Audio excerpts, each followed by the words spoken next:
POLI 256 Policy Prescription Review.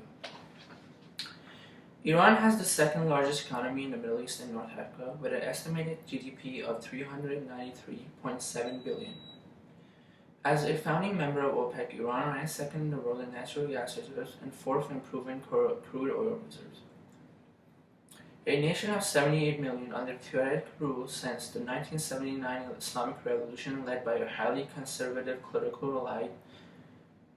In the past 30 years, much of Iran's revolutionary policies have isolated the nation, resulting in harsh economic sanctions restricting trade and economic growth. The Iranians have countered by encouraging independence from the global economy, which came to be known as resistant economy by the Iranian officials.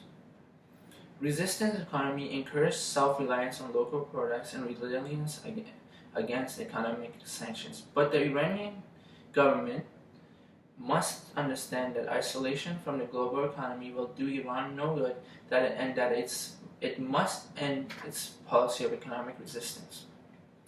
Instead, Iran must understand that it is at a crossroads, a time which it must choose wisely to rejoin the international community and to engage major world powers.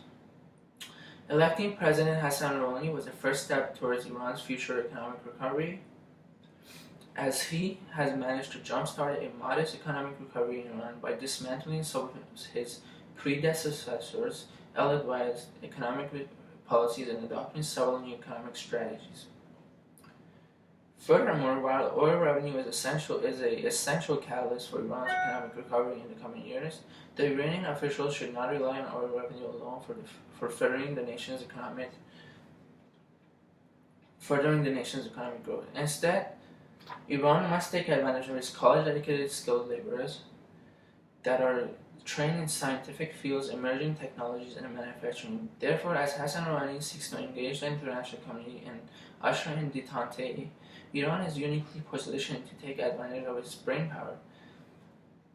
As a result, while the Iranian economy continues to increasingly be resource dependent, it must begin to use its human capital to develop domestic industrial and manufacturing industries, further elevating job security and youth employment in the country. Furthermore, as Iran continues to develop in the coming years, officials should look forward to ending oil dependency in order to further focus on markets rather than oil revenue, which is highly vulnerable to price fluctuations, as well as the enormous risks and uncertainties associated with development planning.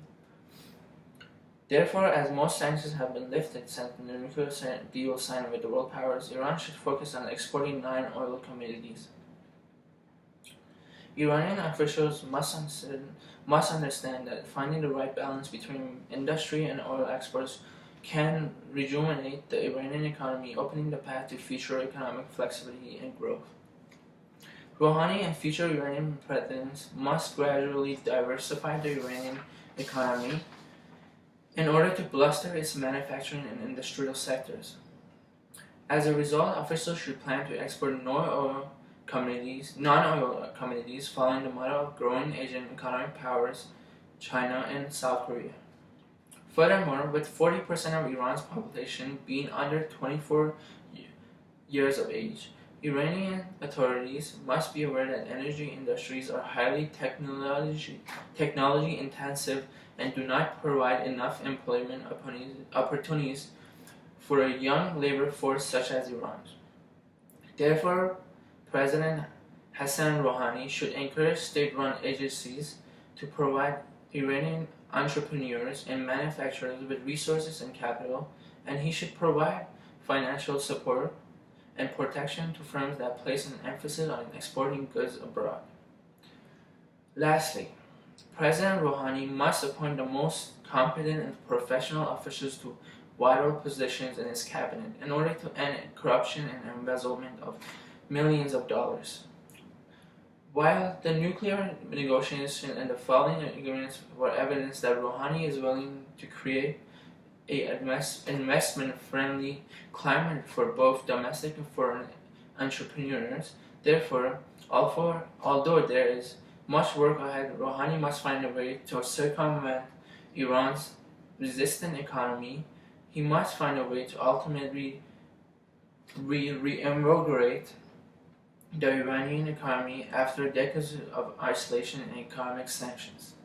Thank you. Dawud Taslim Muqaddam, POLI 256.